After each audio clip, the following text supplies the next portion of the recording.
My life might have been tougher than the average person's. I didn't have a dad. It was just my single mom who raised me all by herself. We were estranged from our relatives, so mom was all alone in her efforts, and she managed to send me to college.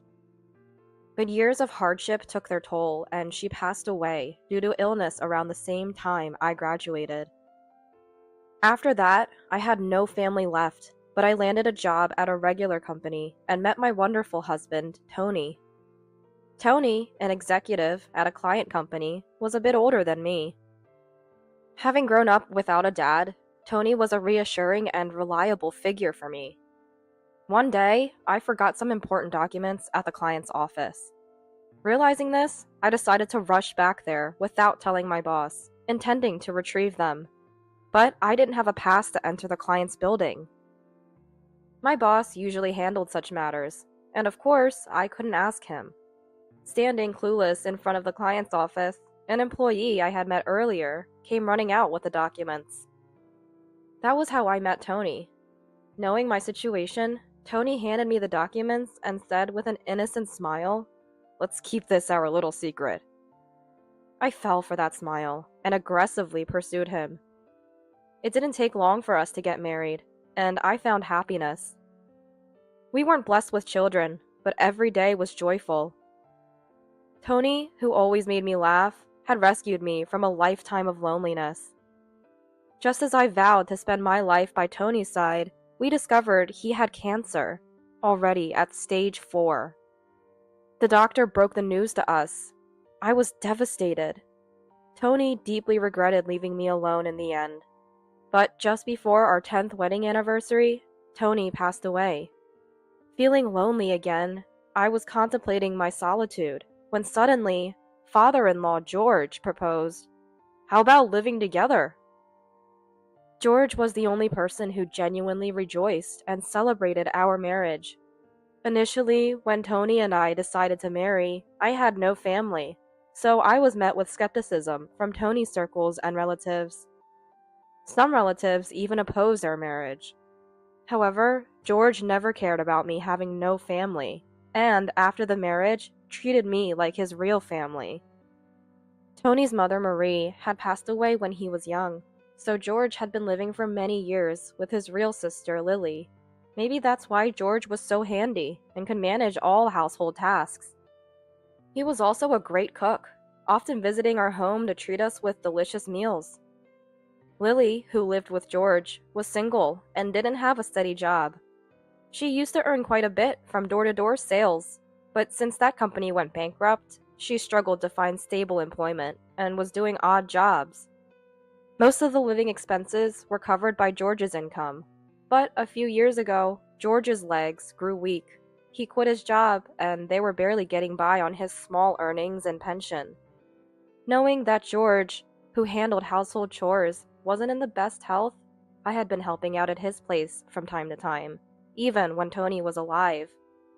George would always apologize with a regretful look, saying, "I'm sorry, I've become a burden because of my condition." I'd reply, "Don't worry about it.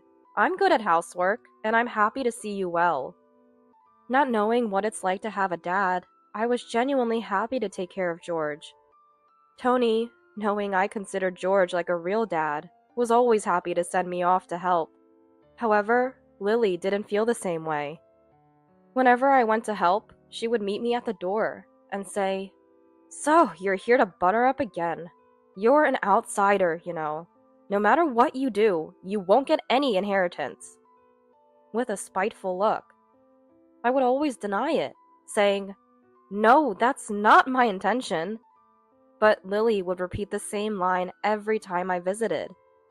Despite her continuous sarcasm towards me, Lily never attempted to do any housework. Ideally, Lily, who had been living there all along, should have been the one doing the chores, but she would always go out and not return until late at night. Even when she was home and saw me helping, she would just hurl insults at me and then return to her room, seemingly satisfied. George noticed this behavior and warned Lily, but it had no effect. He then apologized to me again, saying, "I'm sorry." Because of this, Even though I didn't mind taking care of George, living together would mean facing Lily every day. I asked for some time to think about George's offer. After all, living alone after Tony's passing was indeed unsettling. Having someone reliable around is completely different, especially since the offer came from George, who was like a dad to me. Despite Lily's harassment, I concluded that I could endure it to live a better life. I strongly preferred returning to a home with George over going back to an empty house. Later, I moved in with George, bringing only a few belongings.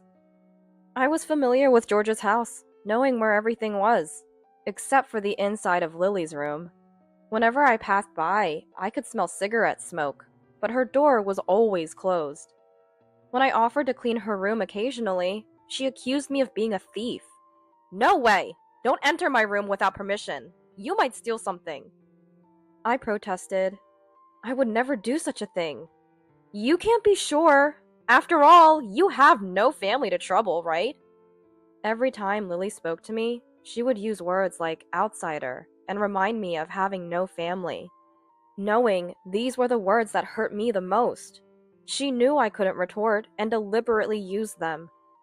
Once her door was half open and I could see inside, confirming Lily wasn't there, I peeked in to find cigarette butts, alcohol bottles, and trash scattered on the floor. I hesitated for a moment, but knowing Lily would accuse me again, I quietly closed the door. Since Lily was mostly out during the day, I could spend the day in peace by avoiding her in the mornings and evenings, enduring the harsh treatment. This life continued for several months. Lily's harassment persisted, but during this time, George's health deteriorated day by day. Recently, walking became difficult for him, leading to more bedridden days. His health worsened, catching colds more frequently. Despite hospital visits, his condition did not improve, and a year into living together, he couldn't get out of bed anymore. I suggested hospitalization, but George stubbornly refused. Seeing this, Lily loudly accused me in front of George. "Ever since you came to this house, George's health has been declining. Are you putting something in his food, I wonder?" George looked at his sister, but no longer had the energy to admonish her. Then, turning to me, he wore the same apologetic expression as before. Perhaps he was worried that if he were hospitalized, Lily would torment me even more. I continued to care for George while trying to ignore Lily's constant bad-mouthing. Lily didn't care for her own brother at all. She only entered George's room to hurl insults at me. But as George's care was demanding, I barely reacted to her. Maybe because I didn't respond to her verbal abuse, she started throwing things at me when she was drunk. "Don't act all high and mighty cleaning our house. This is mine, and George's home. Just stick to cooking or something," she yelled, splashing her drink on me. My head was drenched in alcohol, and some even spilled onto George's bed. "Stop it, please. It's getting on George," I begged, trying to stop her. But Lily, drunk, wouldn't listen. "Don't order me around, you plague! You're the one weakening George!" Her actions filled the room with a smell of alcohol. When Lily got like this, there was no stopping her until she was satisfied. Sometimes, she would even hurl abusive words at George. "George, maybe it's time for you to find peace. If this continues, my living expenses will turn into your medical bills. This woman will be happy to be rid of her caregiving duties." She mercilessly spoke such cruel words to her own brother. George just looked at her with tearful eyes. All I could do was protect George and wait for the violence to end. Lily's drunken rampages were always predictable. She spent her days outside, frequently visiting a nearby lottery ticket vendor. One time, she returned home in a very good mood, with her arms full of paper bags stuffed with a lot of sweets, and the smell of cigarette smoke was strongly emanating from her clothes. I once asked her, "Where have you been?" She replied, "None of your business! Even if I win the lottery, I won't give you a dime," and snickered, and she walked into her room. She must have been in a good mood to accidentally reveal her lottery habit. That was when I first learned Lily spent her days at the lottery ticket vendor. I was curious how she managed to fund her lottery habit, but I was too frightened by her outbursts to ask. Whenever the lottery didn't pay off, Lily would inevitably drink and take her frustration out on me. She would come home, pull out alcohol from the fridge, and demand, "Hey, make dinner!" Since she often returned late at night, I would prepare meals and run her bath. Neglecting these tasks would result in her throwing things and screaming, so I never had a moment's peace. Despite this, I dedicated myself to caring for George 24/7, actively engaging in his rehabilitation. However, George grew increasingly frail and struggled even to breathe. After several months of my devoted care, George passed away, though he was too weak to speak. He mustered the strength to thank me. "You've been a great help. Thank you." Hearing these final words from George made all my hardships seem worth it. He had supported my marriage to his son, and after Tony's death, he offered to live with me, an outsider. George was my greatest benefactor. With his passing, I found myself alone again. But I couldn't afford to be sentimental, as Lily didn't lift a finger to help with the funeral arrangements, leaving everything to me. It was only after the funeral that I could truly reflect on my time with George. Because of his caring nature, distant relatives gathered to pay their respects. During the post-funeral meal, everyone reminisced about George. Even Lily listened quietly to the relatives' stories. "He always stood by us," one said. "Right? He was always there when we needed him," added another. George had always been a man of action, never expecting anything in return for his help.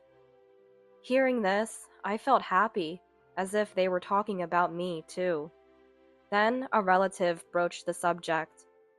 "What about the inheritance? There should be land and real estate left."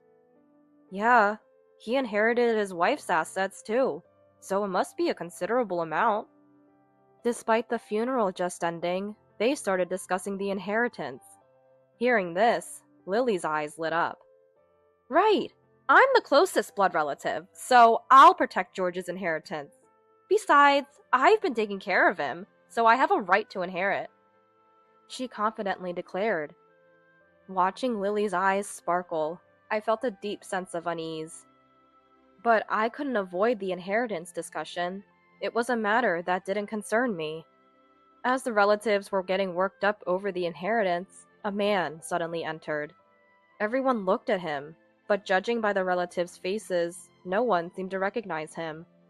Amid the strange atmosphere, the man handed out his business card and said, "I've been entrusted with the will."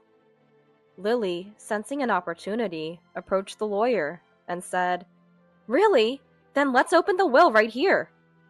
Her eyes were shining again as she pulled the lawyer to a seat. The lawyer took out the will from his bag and began to read it in a calm manner. Lily's face turned red immediately. The relatives also became restless. The will stated that all of George's estate was entrusted to me, and nothing was left for his biological sister. I was as surprised as anyone. Even though I lived with George, I was still an outsider. That he entrusted his entire estate to me was unexpected. Hearing the lawyer's words, Lily lost her bright eyes, her face filling with anger and hatred. "How can he leave the inheritance to some unknown woman? This is unacceptable. Has George lost his mind?" Lily yelled in a voice that was almost like a roar. She continued, "After Marie passed away, it was me who lived with and struggled with George. What does this woman know about our lives? It's ridiculous to leave everything to her." She looked ready to pounce on me. Some relatives seemed to agree. "Yeah, she lived with him for a long time. She's his real sister. Maybe there's a mistake in this will. Probably moved in for the inheritance. Yeah, maybe she manipulated him into writing the will." The relatives, perhaps upset they weren't receiving anything, started to speculate wildly. Internally, I thought, they don't know the truth. But I knew any protest from me would play right into Lily's hands. As I remained silent and looked down, the relatives' mistrust in me seemed to grow. Just as they were about to discuss contesting the will, the previously silent lawyer spoke up. "Decide what to do with this will after you see this," he said, placing an envelope and a USB memory stick on the table. Lily, with a puzzled expression, opened the envelope, and a multitude of photos spilled out. They showed Lily in a rage, swinging around bottles of alcohol. She turned pale and clutched the photos tightly. As the relatives gathered and saw more photos, they found images of Lily throwing things at me and George, and her entering the lottery ticket vendor. There were also pictures of her withdrawing money from a bank ATM. The lawyer explained promptly, "These are photos of her withdrawing George's pension without permission." I realized then that she had been using George's pension for her lottery expenses. Lily was out almost every day. I had noticed her frequent visits to the lottery place, but I didn't know where the money was coming from. I received a fixed amount for household expenses, so I had no way to investigate. Seeing these photos, the relatives who had been suspicious of me now turned their doubtful eyes towards Lily. "What's the meaning of these photos? Did you withdraw money for the lottery without permission?" Lily, struggling for an explanation, said, "I did it because George said it was okay. I only got angry and threw things because that woman was being unreasonable. George knew about it and stayed quiet." Then the lawyer added, "We have more evidence to show," and opened a laptop, plugging in the USB drive. The same scene of Lily swinging alcohol appeared on the screen, but this time with audio. "George, when are you going to die? Once you do, I'll get your inheritance. You must be wishing for death, too." Incredibly, it was all recorded with video and audio. According to the lawyer, George, fearing for his and my life, had hired him before his death. He had secretly installed cameras and hired a detective to tail Lily, capturing her actions outside.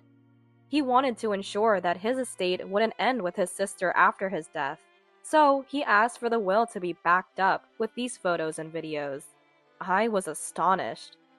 George, who in his later years could hardly move and struggled to speak, had planned all this. I was astounded by George's resourcefulness to the very end. Lily seemed to have lost the energy to argue any further, looking down and clenching her teeth. With all this evidence presented, she must have realized that any excuses would not convince the relatives. She downed a bottle of alcohol in one go and slumped over the table. After witnessing the video, the relatives were clearly not inclined to let Lily inherit the estate. Thanks to the will and the plethora of evidence the lawyer presented, I was the one who inherited the estate. Initially, I thought of declining the substantial inheritance. Even though it was George's wish, we were still strangers after all. I feared I might end up misusing the fortune, perhaps even in gambling, like Lily.